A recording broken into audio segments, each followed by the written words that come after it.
আসসালামু আলাইকুম রহমতুল্লাহি ওয়া বারাকাতুহু। সম্মানিত উপস্থিতি, আমি আপনাদের সামনে সূরা জিন থেকে একটি আয়াতে শরীফা তেলাওয়াত করেছি। দুটি আয়াত, 27 আর 28 নম্বর আয়াত। সূরা ফাতির থেকে দুটো আয়াত, 22 আর 23। আল জামিউ তিরমিজি থেকে একটা ছোট্ট হাদিস পাঠ করেছি। আজকের আলোচ্য সূচি আধ্যাত্মবাদ বনাম ইসলামী শরীয়ত। এই বিষয়ের উপর আমি ছোট্ট আকারে একটি বক্তব্য রাখবো ইনশাআল্লাহুল আজিজ। ওয়া মা তাওফীক ইল্লা বিল্লাহ, আলাইহি তাওয়াক্কালতু ওয়া ইলাইহি উনীব। আধ্যাত্মিকতার নাম দিয়ে শরীয়ত বিরোধী অনেক কর্মকাণ্ড হচ্ছে। এগুলি শরীয়ত সিদ্ধ কিনা সেদিকে আমি কিছু আলোকপাত করার চেষ্টা করব। সরাসরি আল্লাহ বলছেন সূরা জিনের 27-28 নম্বর আয়াতে, আলিমুল গায়ব, অদৃশ্যের খবর একমাত্র আল্লাহর কাছে। ফালা ইযহিরু আলা গায়বিহি আহাদা, আল্লাহ মহান, তার অদৃশ্যের কথা, ভবিষ্যতের কথা কাউকে অবহিত করেন না, কাউকে না। ইল্লা মান ইরতাদা মির রাসূল, শুধু তাকে ছাড়া যাকে তিনি রিসালাত ও নবুয়তে প্রেরণ করেছেন, তার মনোনীত ব্যক্তি রাসূল ও নবী, তাকেই শুধু ভবিষ্যৎ সম্পর্কে কথা বলে থাকেন, বার্তা দিয়ে থাকেন। সাধারণ মানুষের কাছে এগুলো পৌঁছার কোনো সুযোগই থাকে না। ফাইন্নাহু ইয়াসলুকু মিন বাইনি ইয়াদাইহি ওয়া মিন খালফিহি রাসাদা, যখন আল্লাহ রাব্বুল আলামিন তার বার্তা ফেরেশতার মাধ্যমে পাঠিয়ে দেন মহানবী হযরত মুহাম্মদ সাল্লাল্লাহু আলাইহি সাল্লামের কাছে, তখন বলয় সৃষ্টি করেন ফেরেশতার মাধ্যমে, যার মাঝে কেউই কারো অনুপ্রবেশ সংঘটিত হয় না, কেউ যেতে পারে না। ডানে বামে পশ্চাতে এবং অগ্রে আল্লাহ রাব্বুল আলামিন তার বিশেষ ফেরেশতার পাহারাদারিতে আল্লাহর কাছে সে বার্তা পৌঁছিয়ে থাকেন, যেটা লিকাউট কখনো হয় না। এইটা কখনো, এই তথ্য, আল্লাহর তথ্য কখনো পাচার হওয়ার সম্ভাবনা থাকে না। তাহলে যারা অনেক কিছু বলেন, ভবিষ্যৎবাণী করেন, কিভাবে বলেন, এটা একটু প্রশ্ন। এটা সম্ভব নয়। আমরা কবরের কাছে গিয়ে মরা মানুষের কাছে অনেক কিছু চাই, এটা কি সম্ভব? এগুলি উঠে আসছে। আল্লাহ বলেন সূরা আল ইমরানের 179 নম্বর আয়াত, 200টি আয়াত আছে আল ইমরানের মধ্যে। আল্লাহ বলেন, মা কানাল্লাহু লিয়াজআলাল মুমিনিনা আলা মা আনতুম আলাইহি হাত্তা ইয়ামিজাল খাবিসা মিনাত তাইয়্যিব ওয়া মা কানাল্লাহু লিইয়ুতলিয়াকুম আলাল গায়ব ওয়ালাকিন্নাল্লাহা ইয়াজতাবী মির রাসূলিহি মান ইয়াশা ফাআমিনু বিল্লাহি ওয়া রাসূলিহি ওয়া ইন তুমিনু ওয়া তাত্তাকু ফালাকুম আজরুন আযীম। আল্লাহ বলেন, মহান আল্লাহর জন্য শোভনীয় নয় যে তিনি মুসলিম ধর্মকে স্বীকৃতি দেওয়া, ইসলামকে স্বীকৃতি দেওয়ার পর স্বতন্ত্র জাতি হিসাবে মুসলিম জাতির আবির্ভাব ঘটেছে বহু অপবিত্রতার মধ্য দিয়ে। অপবিত্রতা বলতে এখানে প্রতিমার পূজারী ছিল মক্কায়, তারা প্রতিমার পূজা করত, লাত, মানাত, উজ্জা, হবল, ইয়াগুস, ইয়াসার, নাসার, এই ধরনের প্রতিমার তারা ইবাদত করত। আল্লাহ রাব্বুল আলামিন মডিফাই করে সংশোধনী, দিন ইসলামকে সংশোধনের লক্ষ্যে পৌঁছার জন্য আল্লাহ রাসূলকে প্রেরণ করেছেন। তিনি এসে সে অতীতের অমানিসার অন্ধকার, আইয়ামের জাহিলিয়াতের অন্ধকারকে দূরীভূত করেছেন। তিনি পবিত্রতা লাভ করেছেন এবং মানুষকে পবিত্রতার দিশা দিয়েছেন। আল্লাহর জন্য শোভনীয় নয় যে তিনি ওই অপবিত্রতার মাঝে আল্লাহ রাসূলকে রেখে দিবেন বা মুসলমান জাতিকে ছেড়ে দিবেন, একাকার হয়ে বসবাস করো, এটা সম্ভব নয়। এটা আপনি চাননি। চেয়েছেন মুসলিম সম্প্রদায়ের বসবাস থাকবে আলাদা, পৌত্তলিক, প্রতিমার পূজারী, মুশরিক, বহুজাতির আবাস থাকবে আলাদা, কেউ কারোর সাথে মিশবে না। এটা তিনি চেয়েছেন এবং করেছেন। তাই তিনি মদিনাতে পাঠিয়ে পরবর্তী সময়ে মক্কার বিজয়ের মধ্য দিয়ে নিরঙ্কুশভাবে আল্লাহ রাব্বুল আলামিন মুসলিম জাতির জন্য মধ্যপ্রাচ্যকে নির্বাচন করেছেন। সুবহানাল্লাহি ওয়া বিহামদিহি।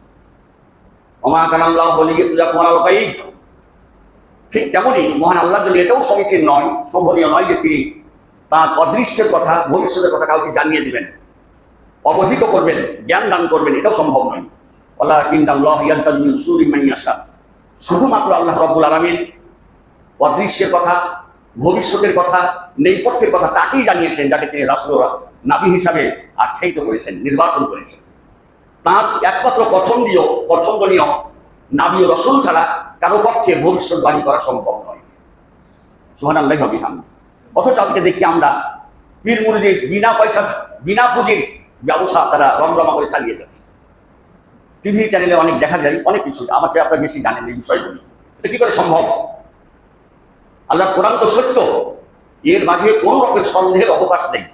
অথচ তারা নির্দ্বিধায় ভবিষ্যৎ জ্ঞাতা স্বপ্নদ্রষ্টা সেজে মানুষের সঙ্গে প্রতারণা করে চলেছে। এটা কখনই সম্ভব নয়।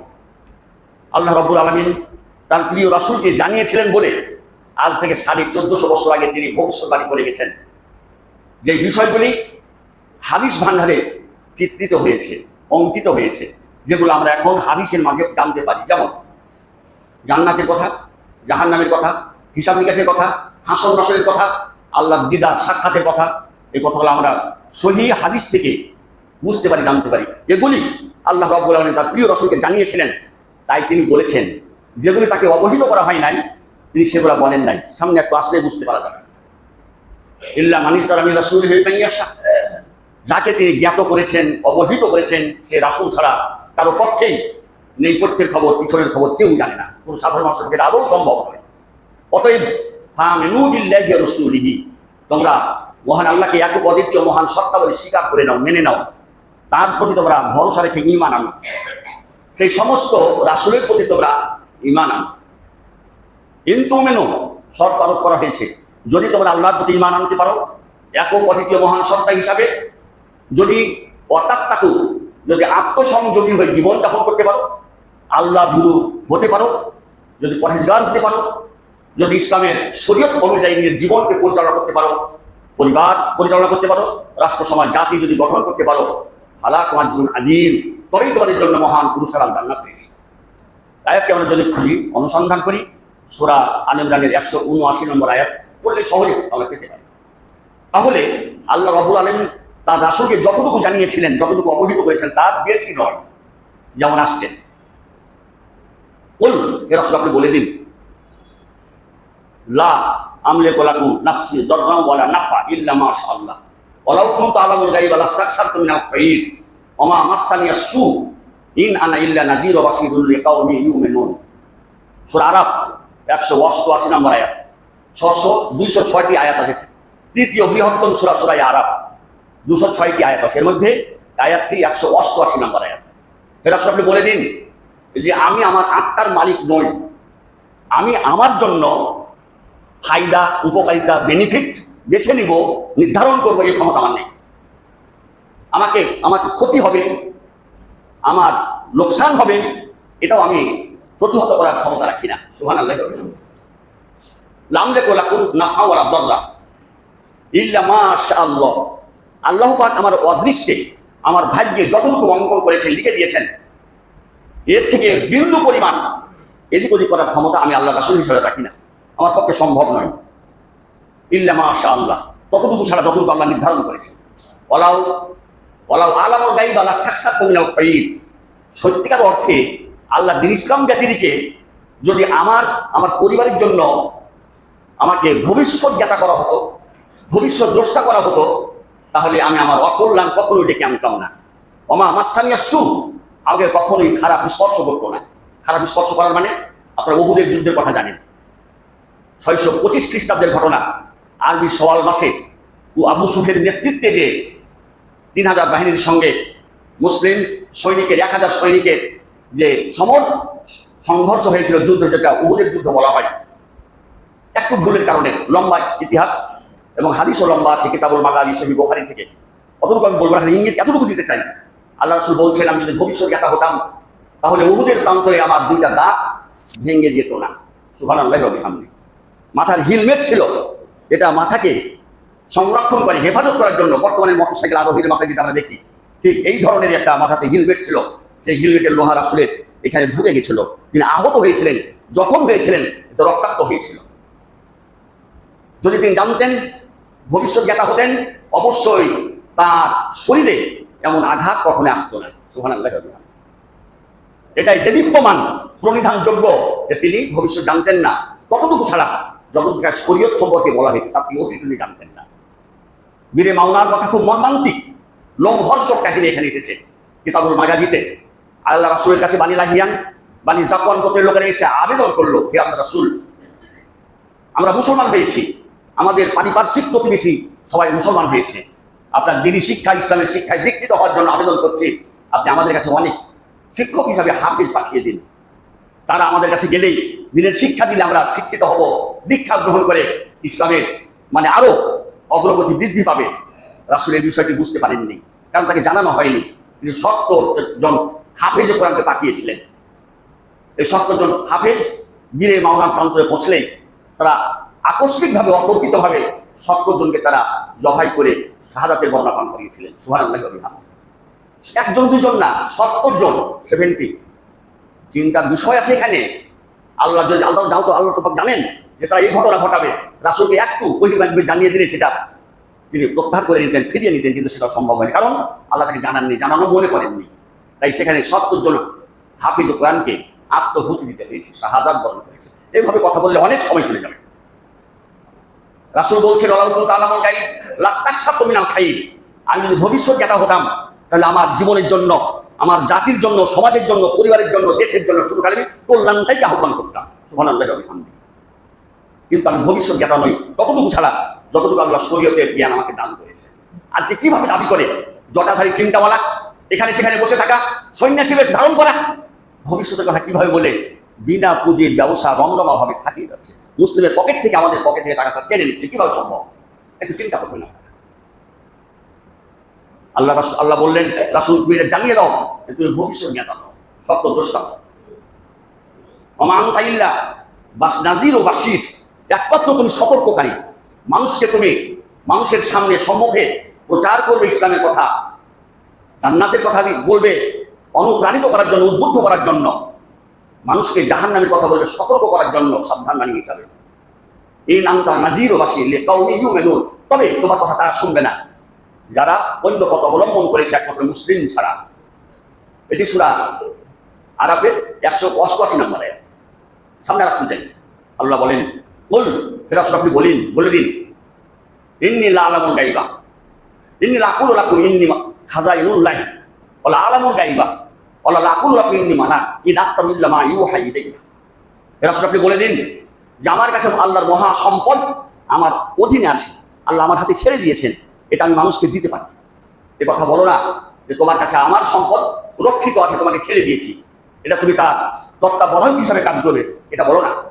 তুমি একথাও বলো না যে আমি ভবিষ্যৎ জানি, তুমি একথাও বলো না আমি ফেরেশতা, আমি আল্লাহর ফেরেশতা, এই কথাও বলিও না। এই নামটা শুধু তুমি এতটুকু বলতে পারো, আমি যাহা বলি মা ইউহা ইলাইয়া, আল্লাহর প্রত্যাদেশ পেয়ে, আল্লাহর ওহী পেয়ে যতটুকু ওহী করেন ততটুকু কথাই আমি আপনাদের কাছে ডিসকাস করি, আপনাদের সঙ্গে এটা বলে থাকি, পৌঁছে দিই। তাবলীগত প্রচার ও প্রসারের জন্য আমি নিবেদিত প্রাণ, ঠিক ওহীর মাধ্যমে আপনাদের এটা জানিয়ে দিই। আল্লাহ তাতাফাক্কারুন, চিন্তা, মাথার চিন্তাকে কাজে লাগাতে হবে। তোমাদের মধ্যে কি কোনো গবেষক আছে, চিন্তুক ভাবুক ব্যক্তি আছে? এই বিষয়গুলোকে একটু চিন্তা করবে। চিন্তাই শক্তি, চিন্তাই ইবাদত, মনে রাখবেন। মানুষের আমার আপনার যে চিন্তা, আল্লাহকে নিয়ে, ঐশী গ্রন্থকে নিয়ে, আল্লাহর নবুয়তকে নিয়ে, সহিহ হাদিসকে নিয়ে আমরা গবেষণা করি, চিন্তা ভাবনা করি, সেটাই কিন্তু একটা ইবাদতে পরিণত হতে পারে। বহু জায়গাতে আল্লাহ পাক এই কথাই বলেছেন, আফালা তাতাফাক্কারুন, আফালা ইয়াতাফাক্কারুন। তাদের মাঝে কি এরকম কোনো গবেষক নেই যে বিষয়গুলি তারা একটু চিন্তা ভাবনা করবে? এখানে সরাসরি আল্লাহ বলছেন, তোমাদের মধ্যে কি এমন কোনো গবেষক নেই যে এই বিষয়গুলি একটু চিন্তা ভাবনা করবে? আসলে আমরা চিন্তা ভাবনা করি শুধু খালি পার্থিব জীবনকে সামনে নেওয়ার জন্য। ইবাদত সম্পর্কে আমাদের কোনো গবেষণা নাই, চিন্তা নেই। আজকে এত দুরবস্থা কেন? যদি সূরা ফাতিহার অর্থ আমরা জানতাম, যদি বায়েত বাড়ির অর্থ আমরা জানতাম, আমাদের অনেক অগ্রগতি হতো, আমাদের অনেক নৈতিক অবক্ষয় থেকে আমরা আমাদের সকলকে ঠেকাতে পারতাম, রোধ করতে পারতাম। সূরা ফাতিহার সম্পর্কে আমাদের কোনো ধারণা নেই, অনুবাদটুকু আমরা জানি না, বায়েত বাহিনী সম্পর্কে আমরা কিছুই বুঝি না। এটা আমরা মুসলিম। দুঃখ, আফসোস, শত আফসোস। 4টি আয়াত বলা হয়েছে, এখান থেকে প্রমাণিত হয়েছে যে আল্লাহ রাসূল ততটুকুই জানতেন ভবিষ্যৎ সম্পর্কে যতটুকু জানানো হয়েছে, জান্নাত, জাহান্নাম, হাসর, রসর, কিয়ামত, এগুলি। এর বাইরে বিনা পুঁজির ব্যবসা চালিয়ে যাওয়ার জন্য কোনো সূত্র রাসূলের কাছে আসে নাই, এটা সম্ভব না। যদি রাসূলের কাছে না এসে থাকে, আমরা কিভাবে কাজগুলো করতে পারি? নির্দ্বিধায় এটা অবৈধ পথ অবলম্বন করি, আমরা হারামের মধ্যে নিমজ্জিত হয়ে আজকে আমরা জগা খিচুড়ির মাধ্যমে জীবনটাকে পার করার চেষ্টা করছি। আমি দেখেছি শাহ মাকদুম মাজার দেখেছি, শাহজালালের, সিলেটের শাহজালাল মাজার দেখেছি, শাহপরান আলীর মাজার দেখেছি, বিরাউদাহর মাজার দেখেছি। এই যে বিলের মধ্যে একটা আছে নওয়ার একটা মাজার দেখেছি। সক্রিয়ভাবে সেখানে গেছি, দেখেছি হাই অবস্থা, কি অবস্থা এগুলা। মাজার আবার মসজিদ, মসজিদের কাছে আবার মাজার, নাউযুবিল্লাহ মিন যালিক। এখানে গিয়ে মানুষ ইবাদতের নামে শুধু খালি নিজের কামনা বাসনা ব্যক্ত করে। আল্লাহ তার রাসূলকে বলছেন ইন্নাল্লাহা ইউসমিউ মান ইয়াশা, সূরা ফাতির। আল্লাহ রাব্বুল আলামিন যাকে খুশি তাকে তার কথা শোনাতে পারেন, হয় সে জীবিত হোক অথবা সে মৃত্যু মুখে পতিত হোক, সে যেখানে থাকুক। আল্লাহ ইচ্ছা করলেই তার পক্ষে এটা সম্ভব, তিনি তার কথা মৃত ব্যক্তিকেও শোনাতে পারেন, জীবিত ব্যক্তিকেও শোনাতে পারেন। তবে রাসূল তুমি মনে রেখো ওয়া আনতা বিমুসলিমান ফিল কুবুর, তোমাকে এটা এই শক্তি সামর্থ্য দেওয়া হয় নাই যে তুমি কবরবাসীকে ডেকে ডেকে কথা বলবে, তাদের আহ্বানে সাড়া দিবে, এটা তোমার পক্ষে সম্ভব না। আল্লাহ রাসূল যদি তার পক্ষে এটা সম্ভব না হয়, তিনি মৃত ব্যক্তির সাথে কথোপকথন করতে যদি না পারেন, তার জীবন উন্নতির জন্য জাহান্নাম থেকে বাঁচানোর সুপারিশ যদি করতে না পারেন, কবরবাসীকে যদি শোনাতে না পারেন, তার সঙ্গে যদি কোনো আলোচনা না হয়, এইসব লোকের জন্য কিভাবে সম্ভব? যারা কবরের কাছে গিয়ে ডাব দেয়, দুধ ছেড়ে দেয়, বুকে মালিশ করে, হাই হুতাশ করে, আর নিজের কামনা বাসনা ব্যক্ত করে, সুবহানাল্লাহি ওয়া বিহামদিহি, কিভাবে সম্ভব? ওয়া মা আনতা বিমুসলিমান ফিল কুবুর, হে রাসূল তোমার পক্ষে সম্ভব নয় যে তুমি কবরবাসীকে ডেকে কিছু বলবে। তুমি তো এতটুকুই, ইন আনতা ইল্লা নাযীর, তুমি সতর্ককারী বই, কিছুই নও। তুমি একজন আল্লাহ রাসূলের দায়িত্বশীল নবুয়ত প্রাপ্ত রাসূল ও নবী, তুমি এতটুকুই মানুষের কাছে পৌঁছাতে সক্ষম, তবে মৃত ব্যক্তির কাছে না, সম্ভব। এখানে শেষ হয়নি। আল্লাহ সূরা নামালের মধ্যে বলেছেন 51-52 নম্বর আয়াত, ইন্নাকা লা তুসমিউল মাউতা, হে রাসূল তুমি মৃত ব্যক্তিকে কোনো কথা শোনাতে পারো না। ওয়ালা তুসমিউ সুম্মা দুআ ইযা ওয়াল্লাউ মুদবিরিন, যখন তোমাকে উপেক্ষা করে, তোমার দাওয়াতকে কবুল না করে, ইসলামের কাছে মাথা নত না করে যারা পশ্চাৎপদ হচ্ছে, যারা পৃষ্ঠ প্রদর্শন করে পালিয়ে যাচ্ছে, এরা বধির। সুতরাং এই বধিরকেও তুমি তোমার আহ্বান শোনাতে পারো না, তোমার পক্ষে সম্ভব না।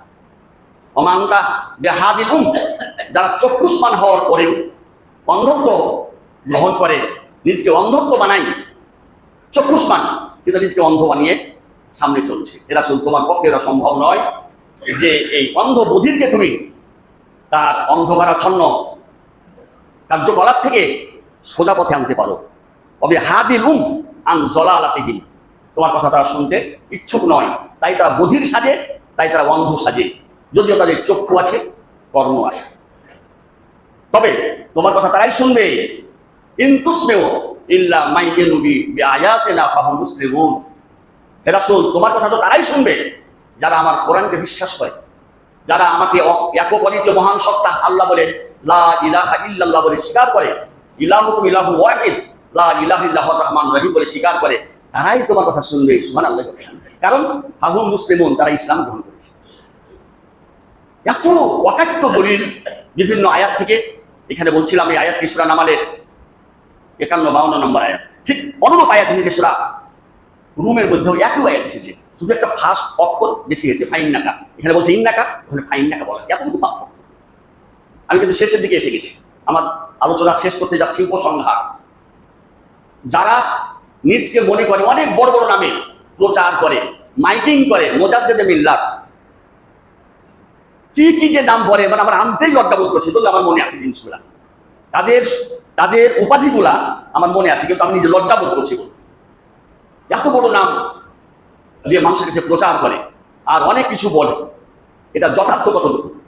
আল্লাহ রাসূলের নামের সঙ্গে শুধু মোহাম্মদ, আহমদ, হাশের, আকিব, মাহি 5টা নামে পরিচিত রাসূল, সহিহ হাদিস। আগে পিছিয়ে কিছু নেই, তার কোনো ডিগ্রি নাই, কোনো উপাধি নেই, কোনো লকব নেই, অথচ এরা রাসূলের উম্মাত সেজে কত বড় নামে আর কত এদিকে ওদিকে সেদিকে শব্দ গুছিয়ে কত কথা বলে। মনে রাখবেন সূরা ইউনূসের 22 আর 23 নম্বর আয়াত, 62-63 নম্বর আয়াতে বলেছেন, আলা সাবধান, সতর্ক হও, ইন্না আউলিয়াল্লাহি লা খাউফুন আলাইহিম ওয়া লা হুম ইয়াহজানুন, যারা আল্লাহর দোস্ত হবে, যারা আল্লাহর ওলি হবে, যারা গওস কুতুব হবে, লা খাউফুন আলাইহিম, এরা আল্লাহর বন্ধু, ইবাদতের মাধ্যমে প্রমাণ করতে হবে আল্লাহর বন্ধু।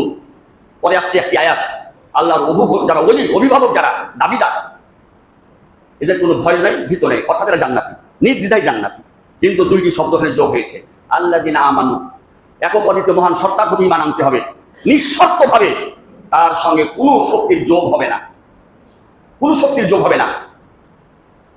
2 নম্বরে ওয়াকান ইয়াত্তাকুন, পরহেজগার হতে হবে, পরহেজগার।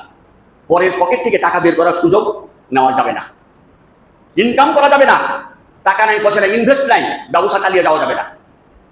এসবগুলো থেকে নিবৃত্ত জীবন। কোনোভাবেই একজন শ্রমিকের কাছ থেকে তার একটা টাকাও নেওয়া যাবে না। এরকম যদি করতে পারো, এরকম যদি আত্মসংযমী হয়ে জীবনযাপন করতে পারো, তবে তুমি আল্লাহ বলি। যেমন ইমাম বুখারী, যেমন আহমদ বিন হাম্বল, যেমন ইমাম আবু হানিফা রাহিমাহুল্লাহ, যেমন ইমাম শাফি রাহিমাহুল্লাহ, যেমন মালিক বিন আনাস রাহিমাহুল্লাহ, যেমন ইমাম ইবনে তাইমিয়া, আল্লামা নাসিরউদ্দিন, বেশি দিনের কথা না, ইউরোপের একটি দেশ, এই যে ওআইসির সদস্য আলবেনিয়া, রাজধানী তিরানা, ভূমধ্য সাগরের উত্তরে এই দেশটা, ছোট্ট দেশ, সেখানে হলো কি নাসিরউদ্দিন আলবানির জন্ম। তিনি বেশি দিন হননি, এই তো 7-8-15 বছর আগে তিনি ইন্তেকাল করেছেন। আল্লামা নাসিরউদ্দিন, যিনি প্রত্যেকটা হাদিসের পর্যবেক্ষণ করেছেন, তাহাকে কে আলবানি বলা হয়, বেশি দিনের কথা না। এরা ছিলেন আল্লাহ ওলি। ইবনে হাজার আসকালানী, সবচাইতে পৃথিবীতে 2 নম্বরের প্রাচীন ইউনিভার্সিটি আল আজহার বিশ্ববিদ্যালয়, যেটা মিশরের রাজধানী কায়রোতে অবস্থান করছে, 969 খ্রিস্টাব্দে এটা প্রতিষ্ঠিত হয়েছিল। তবে তার আগে আরেকটা ইউনিভার্সিটি হয়েছিল বিহারে 427 খ্রিস্টাব্দে, নালন্দা ইউনিভার্সিটি।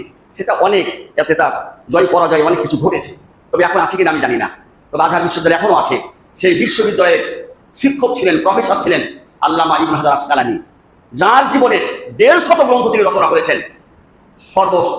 বিশ্বনন্দিত ইমাম বুখারীর সারা গ্রন্থ আমাদের মাদ্রাসায় আছে, ছিল 6 খণ্ডে। ভারত উপমহাদেশ থেকে এটা মুদ্রণ হয়েছিল 6 খণ্ডে, মোটা মোটা ভলিউম। এখন আমাদের কাছে 14 খণ্ডে ইবনে হাজার আসকালানী। এরাই হলো কি আল্লাহর ওলি, এরা হলো কি আল্লাহর দোস্ত, এরা হলো কি ইসলামের প্রচারক, এরাই হলো সংস্কারক। আরেকজন ব্যক্তির কথা নাম বললে বোধ একটু খারাপ হয়ে যায়। বর্তমান সময়ে মালয়েশিয়াতে অবস্থান করছেন ডাক্তার জাকির নায়েক। এরাকে সংস্কারক বলা যেতে পারে। যারা এরা এদিক ওদিক সেদিক নাম ফুটিয়ে কাজ করছেন, এরা এর বাইরে, এটাকে বিয়োগ করতে হবে, মুছে ফেলতে হবে। কারণ আল্লাযীনা আমানু ওয়া কানু ইয়াত্তাকুন, এদের পরহেজগারিতা নেই। পরের কাছ থেকে টাকা নেওয়া পরহেজগারিতা, এটা হলো কি সমস্ত এগেনস্টে দাঁড়ায়, তার অবস্থান তার এগেনস্টে। সুতরাং এদেরকে আমরা ওলি বলতে পারি না, অভিভাবক বলতে পারি না। আল্লাহ বলেছেন লাহুমুল বুশরা ফিল হায়াতিদ দুনিয়া ওয়া ফিল আখিরাহ, যারা আল্লাহর দোস্ত হবে ওলি, যারা আল্লাহর ওলি হবে, ওলির বহুতলা আউলিয়া, এটা যারা হবে তাদের জন্য দুনিয়াতেও শান্তি আছে, পরকালেও জান্নাত পাওয়ার আশা আছে। লাহুমুল বুশরা ফিল হায়াতিদ দুনিয়া, পার্থিব জীবনে এদের জন্য শুভ সংবাদ, পরকালেও এদের জন্য শুভ সংবাদ। লা তাবদীলা লিকালিমাতিল্লাহ, এই কথার কোনো বৈপরীত্য নেই, এটা কোনো সঠিক যথার্থ আল্লাহর পক্ষ থেকে। যালিকা হুয়াল কাউলুল আযীম, এর সবচাইতে ওলিদের জন্য বড় সফলতা। সুবহানাল্লাহি ওয়া বিহামদিহি। আসলে একটু বুঝি, আফালা তাতাফাক্কারুন, একটু বিবেক খাটিয়ে নির্বাচন করি প্রকৃতপক্ষে ওলি, গৌস, কুতুব এরা কারা হতে পারে, কাদের যোগ্যতা আছে, এভাবে একটু চিন্তা করি আমরা। তাহলে যে আয়াতগুলো বলা হয়েছে, আয়াতগুলো একটু বাড়িতে দেখবেন, যারা জানেন দেখবেন, দেখাবেন, একটু বিবেচনায় আনবেন যে কথাটা কত। তাই আমি বিষয় নির্ধারণ করেছি আধ্যাত্মবাদ বনাম ইসলামী শরীয়ত। এখান থেকে আমাদের বেরিয়ে আসতে হবে। বিনা পুঁজির ব্যবসা নয়, পুঁজি ইনভেস্ট করলেই ব্যবসা হয়, যার পুঁজি নাই তার কোনো ব্যবসা নেই। এসব জিনিস থেকে আমাদের বেরিয়ে আসতে হবে, মাজার থেকে বেরিয়ে আসতে হবে। আলহামদুলিল্লাহ আপনাদের দোয়া পাচ্ছি। তবে আমরা আমাদেরকে, আমাদের ছেলেকে, মেয়েকে, যার ঘরে সন্তান আসে নাই, সন্তান চাইবেন আল্লাহর কাছে, একটা হাদিস বলে আমি শেষ করতে চাচ্ছি। হাদিস আব্দুল্লাহ ইবনে আব্বাস থেকে এসেছে। তিনি বলছেন যে রাসূলের সঙ্গে একদিন আমি আরোহীর পিছনে বসেছিলাম, আরোহণ করেছিলাম একটা পিছন দিকে, একে রাদিব বলা হয়। তো তিনি বললেন, এই গোলাম, ছোট্ট ছেলে, তোমাকে আমি কিছু কথা উপদেশ দিতে চাই। ইন্নী উআল্লিমুকা কালিমাতিন, তোমাকে কিছু কথা শিক্ষা দিতে চাই। প্রথমটা বললেন ইহফাজিল্লাহ, আল্লাহর বিধানকে তুমি সংরক্ষণ করো। উত্তরে ইহফাজকা, আল্লাহ তোমাকে সংরক্ষণ করবেন, হেফাজত করবেন। দ্বিতীয়বার বলেন ইহফাজিল্লাহ, আল্লাহর বিধিবিধানকে, হালাল হারামকে এটা নির্বাচন করো, করে তুমি নিজের জীবন পরিচালনা করো। তাজিদহু তুজাহাক, বিপদে পড়লে আল্লাহকে পাবে। ওই যা সালতাল্লাহ, যদি কিছু চাইতে হয়, আমরা অভাবী, প্রত্যেকে আমরা অভাবী। আল্লাহুস সামাদ, আল্লাহ তার মুখাপেক্ষী নয়, আমরা সবার মুখাপেক্ষী, অভাব আমাদের আছেই, চাহিদা অনেক আছে। কিছু যদি চাইতে হয় ফাসআলিল্লাহ, আল্লাহর কাছে চাও, মাজারে না। কারো কাছে চেয়ে কোনো লাভ হবে না। সে যত বড় দামি হোক, তার নামের আগে যত সুপারিটিভ শব্দ ব্যবহার হোক না কেন, কখনো তার কাছে চাইবে না। ফাসআলিল্লাহ, আল্লাহর কাছে চাও। যদি সাহায্য চাইতে হয় ইয়াকা নাবুদু ওয়া ইয়াকা নাস্তাইন, যদি সাহায্য চাইতে হয় ফাস্তাইন বিল্লাহ, আল্লাহর কাছে সাহায্য চাও, সরকারের কাছেও না। মুসলিম শরীফে 3টা হাদিস আছে, একটা হাদিস আছে যে ব্যক্তি গ্রামে বাস করে সে নিষ্ঠুর হয়, শিক্ষা থেকে সে একটু বঞ্চিত হয়, তাই নিষ্ঠুর হয়। যে ব্যক্তি স্বীকার করে, সময় সম্পর্কে তার জ্ঞান থাকে না, গাফালা, উদাসীন হয়ে স্বীকার করে, যে সরকারের সঙ্গে আঘাত করে, সে ফিতনাতে পড়বেই পড়বে। সরকারের কাছে কিছু চাইবেন না, সরকারের কাছেও কিছু চাইবেন না। এরকম নীতি নৈতিকতা সাহাবীদের মধ্যে ছিল না, তাবেঈনদের মধ্যে ছিল না, পরবর্তী যুগে ছিল না। আমাদের পকেট ভর্তি থাকা খুশি, পেলেই খুশি, না পেলে বেজার। আমি আমার কথাই বলছি, পেলে খুশি, না পেলে বেজার। এই চরিত্র আমাদের এখন এসে গেছে। তাই আমি বলবো, সাহায্য চাইতে হলে আল্লাহর কাছে চাইতে হবে। আল্লাহ পাক আমাদের এই বিষয়গুলি বুঝার তৌফিক দান করুন, আল্লাহুম্মা আমিন। এবং এই বিষয়গুলিকে কাজে লাগার তৌফিক দান করুন, আল্লাহুম্মা আমিন।